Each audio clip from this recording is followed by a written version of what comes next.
This is a film about terror.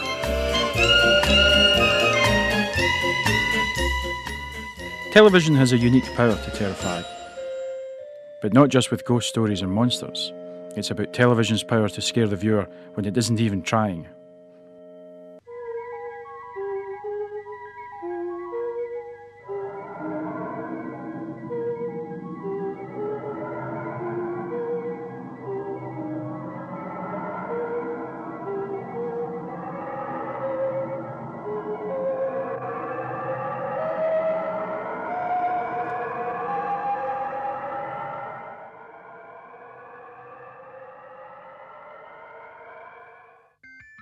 Unlike everyday telly, terrifying television reaches beyond our normal critical faculties and to something deeper.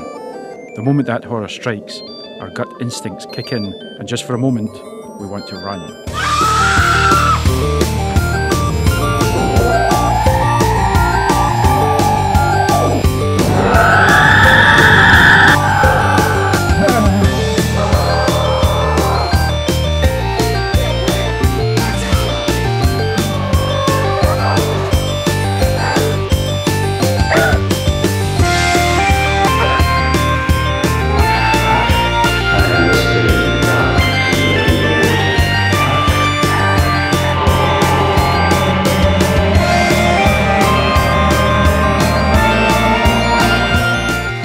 A horror film in the cinema might well invoke fear, but it's not the same as watching something terrifying unfold on the small screen.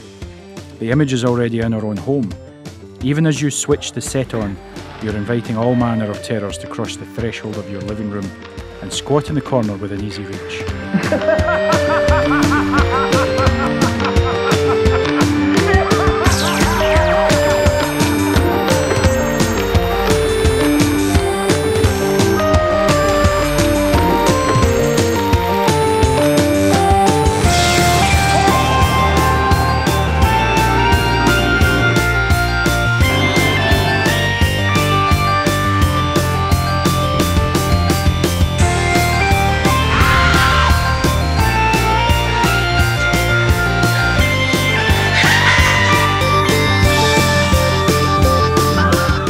Horror stories often start from a point where the subject has yet to realise that the source of evil has already wormed its way into their lives, and it's easy to think of your television set in the same way.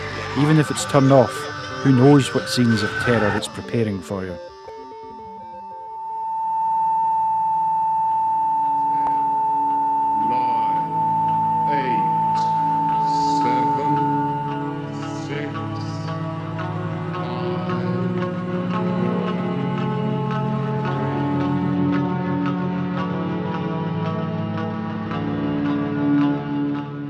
Television has a long history of scaring viewers.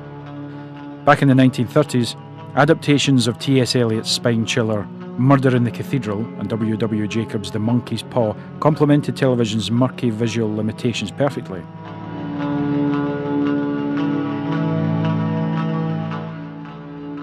Later, when programme makers decided to make TV drama more experimental, the supernatural, with its ability to toy with psychology and reality, was a gift to directors with ambition.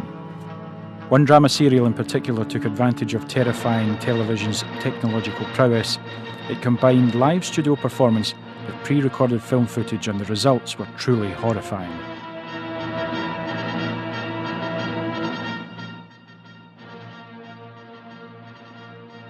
In 1953, Nigel Kneale's The Quatermass Experiment was the first television science fiction production to be written for an adult audience, and for 6 weeks it gripped the nation.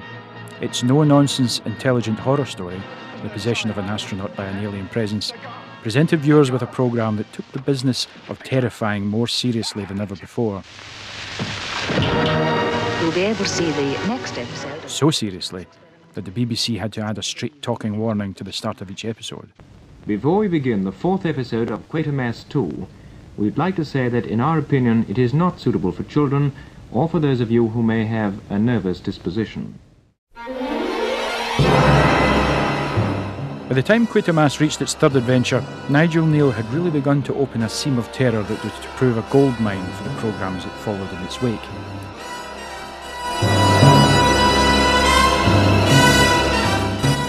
Things that move about all by themselves in rooms that had nobody in them.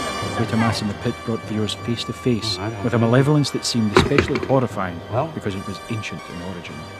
The apparent age of that radioactivity is 5 million years.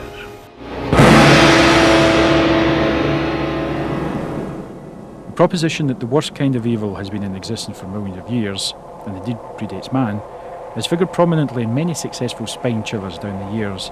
The 1904 M.R. James ghost story, "Oh Whistle and I'll Come to You, My Lad," featured an ancient and mysterious bronze whistle which summons up a horrific presence to terrify an ageing professor.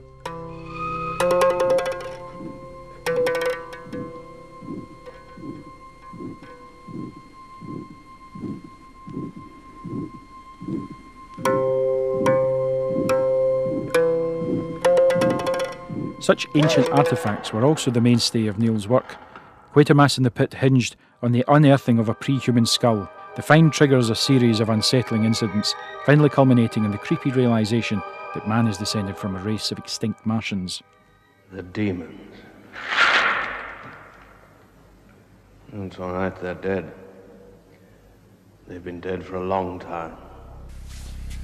Mind you, it's not a dog either, or a puppy of any kind. Neil's 1976 play Baby also features an ancient artefact, this time the remains of an unspecified primeval creature. It lets loose all manner of horrible paranormal activity.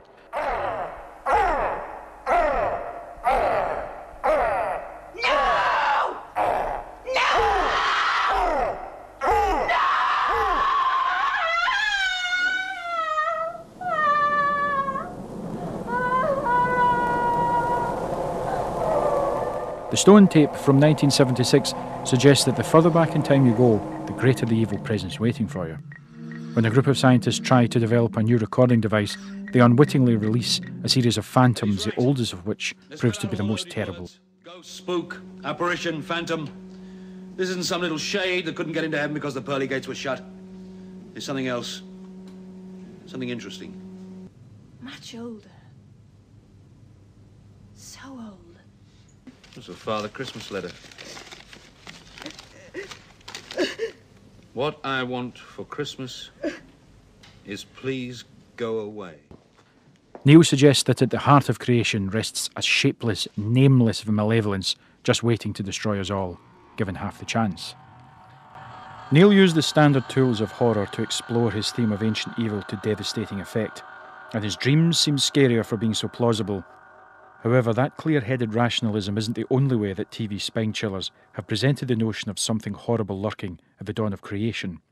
One technique in particular has proven to be especially popular and very chilling.